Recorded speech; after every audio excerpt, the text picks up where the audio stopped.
गुरु ब्रह्म महिमा अलेख शरणम। कौपिनधारी अपर सन्यासी के आत्मस्वरूप की साधना एवं हृदय ग्रंथि का निवारण। सत्य सनातन महिमा धर्म के प्रवर्तक विश्ववंदनीय श्रीमद् प्रबुद्ध नारायण श्री गुरु महिमा महाप्रभु जी का यह उपदेश है कि कौपिनधारी अपर सन्यासी महावाक्यों के सिद्धांतों को लेकर भेदत्रय का निवारण करके आत्मा के स्वरूप के बारे में भली भांति ज्ञात होकर नित्य निरंतर सच्चिदानंद आत्मा के चिंतन में निमज्जित रहने से हृदय ग्रंथि का छिन्न होकर संपूर्ण कर्मों का क्षय प्राप्त होते हैं। तब वे ब्रह्म अवधूत पर सन्यासी स्थान के अधिकारी होते हैं। उन्हें सत्य सनातन महिमा धर्म धाम महिमा समाज महिमा गादी में सिद्ध गुरुजनों के द्वारा बलकल का प्रदान किया जाता है। अब हम लोग आत्मा के स्वरूप के बारे में जानकारी करेंगे। आत्मा तर्हि कः सच्चिदानंद स्वरूपः। तब आत्मा क्या है? सत्य चित्त आनंद स्वरूप है। सत्य किम कालत्रयोपि यत् तिष्ठति तत् सत्। चित्त किम साधनांतरणे रपेक्षेण स्वयं प्रकाशमान तयेतर पदार्था बभासकं यत् तत् चित्त। आनंदकः सुखस्वरूपः। एक सच्चिदानंद स्वरूपं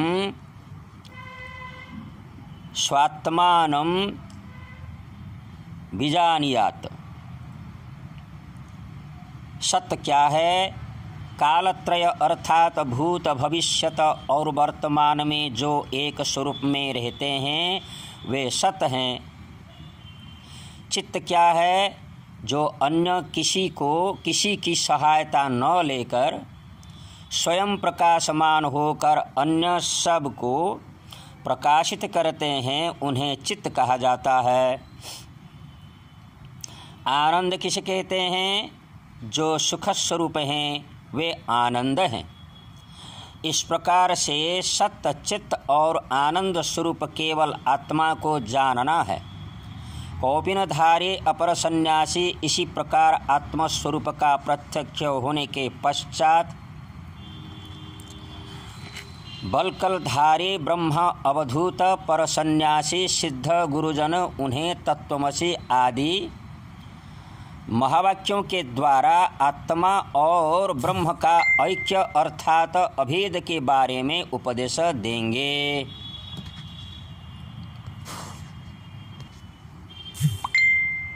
आत्मेति तुपगच्छन्ति ग्राह्यन्ति च ब्रह्मसूत्र।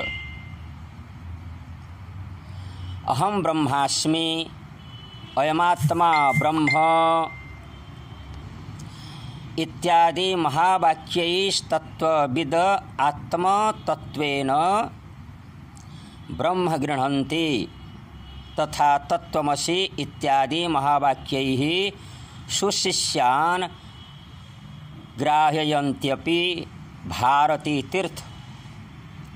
तत्वज्ञानी साधक गण मैं ब्रह्म हूँ, यह आत्मा ब्रह्म है इत्यादि महावाक्यों के द्वारा ब्रह्म को आत्मा के रूप में ग्रहण करते हैं। और तत्वमसि महावाक्य अर्थात तुम वही ब्रह्म हो इत्यादि महावाक्यों के द्वारा शिष्यों को भी ग्रहण कराते हैं। नंबर 1 में यह तत्वमसि महावाक्य सामवेद के अंतर्गत है। छांदोग्य उपनिषद में वर्णित है। यह उपदेश स्वरूप सिद्धांत वाणी है। नंबर 2 में यह महावाक्य प्रज्ञानम ब्रह्म अर्थात बुद्धि ही ब्रह्म है। यह ऋग्वेद के अंतर्गत है। तैत्तरीय उपनिषद में वर्णित है। नंबर 3 में यह महावाक्य अयमात्मा ब्रह्म अर्थात यह जीवात्मा ही ब्रह्म है। यह अथर्ववेद के अंतर्गत है। मांडुक्य उपनिषद में यह वर्णित है। नंबर 4 में यह महावाक्य अहम ब्रह्मास्मि अर्थात मैं ब्रह्म हूँ। यह यजुर्वेद के अंतर्गत है। बृहदारण्यक उपनिषद में वर्णित है। दूसरा, तीसरा और चौथा महावाक्य अनुभव की वाणी है। वेद और उपनिषदों के इन सिद्धांत महावाक्यों के उपदेशों की साधना से साधक ब्रह्मत्व का लाभ करते हैं, ब्रह्म साधक हो जाते हैं, निर्वाण मोक्ष के अधिकारी हो जाते हैं। श्रोता वर्ग, महावाक्यादि का विशेष विशुद्ध तत्व विवरण अलेख परम ब्रह्म दर्शनम ग्रंथ में विशेष रूप में पर्यालोचित हुआ है।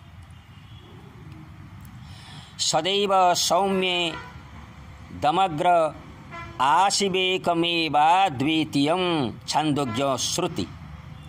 हे सौम्य, इस जगत के सृष्टि के पहले केवल सत थे, नाम और रूप कुछ भी नहीं थे, केवल एक अद्वितीय थे, वे एक ही ब्रह्म हैं। एकमेवा द्वितीयम, एकम एव अद्वितीयम। इन पदत्रयों से सत पदार्थ अर्थात ब्रह्म में भेदत्रयों का निवारित हुआ है। यथा स्वगत भेद, सजातीय भेद और विजातीय भेद हैं। इस शंका का निवारण हेतु एकमेवा द्वितीयम इस प्रकार श्रुति आदि में सिद्धांत है। अर्थात एकम के द्वारा स्वगत, एव के द्वारा सजातीय और अद्वितीय के द्वारा विजातीय भेदों का निवारित होता है। अब हम लोग जीव के स्वरूप के बारे में जानकारी करेंगे। अवेद्यो प्यरक्षोतः स्वप्रकाशो भवत्ययं सत्यज्ञान मनंत चेत्यस्तिह ब्रह्मलक्षणम। 15। जीव स्वप्रकाश है, अज्ञेय इसीलिए अपरोक्ष है। सत्य, ज्ञान, अनंत ये लक्षण सब ब्रह्म में विद्यमान है। कारण जीव और ब्रह्म में केवल नाम ही भेद है। जैसे घटाकाश और महाकाश का प्रभेद है। यहाँ पर एक शंका का निवारण किया जाता है। जीव यदि ब्रह्म है तब संसार के त्रय दुख क्यों होते हैं? दुखत्रय अर्थात आध्यात्मिक माने शारीरिक मानसिक कष्ट, अधिदैविक अर्थात वज्राघात, अतिवृष्टि, अनावृष्टि, अग्नि आदि कष्ट, अधिभौतिक संस्कार, तस्कर यानी चोर डकैत का भय, व्याघ्र आदि का कष्ट।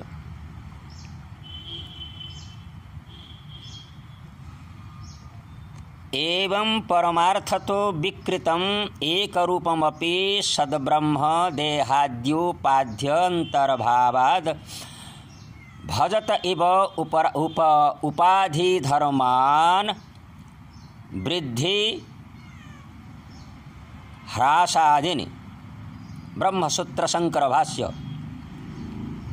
सुख दुख काम क्रोध रोग शोक ये सब देह और मन इत्यादियों का धर्म है, जीवात्मा का नहीं।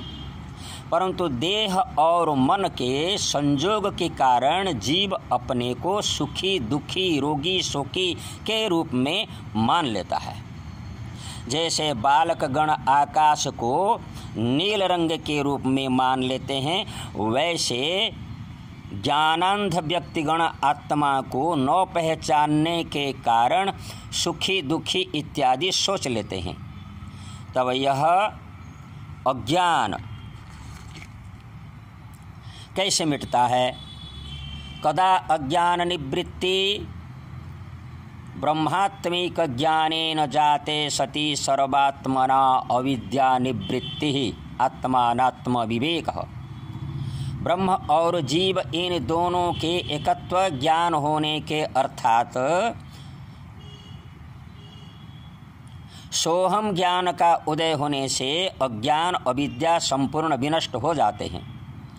ज्ञानम चाप्य द्वितीयं स्वसुखरस घनानंत चिन्मात्र रूप ब्रह्मात्मैकत्वबोधः स भवति सुमतेस्तत्त्वमस्यादि वाक्यात् मीमांसा ग्रंथ।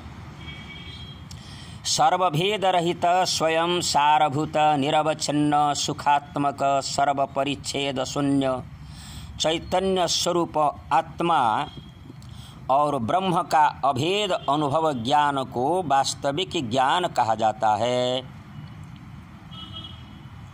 अर्थात तत्त्वमसि इस महावाक्य के निरंतर आत्मा आलोचना के द्वारा इस ज्ञान का उदय होता है। इस ज्ञान के द्वारा परमात्मा के साक्षात्कार होने से हृदय के सर्व संशय दूरीभूत होकर सर्व कर्मों का विनाश प्राप्त होता है। भिद्यते हृदय ग्रंथे छिद्यन्ते सर्व संशयाः क्षीयन्ते चास्य कर्माणि तस्मिन् दृष्टे परावरे। मुंडकोपनिषद। इन परात्पर परमात्मा का दर्शन हो जाने से साधक का हृदय ग्रंथि छिन्न हो जाती है, समस्त शंका दूर हो जाती हैं एवं समस्त कर्म क्षय प्राप्त हो जाते हैं। इसी प्रकार कौपीनधारी अपर सन्यासी की साधना की सिद्धिता का लाभ करने से बलकल धारण करके ब्रह्म अवधूत पर सन्यासी होते हैं। गुरु ब्रह्म महिमा अलेख शरणम, परम ब्रह्म महिमा अलेख शरणम, सच्चिदानंद ब्रह्म महिमा अलेख शरणम।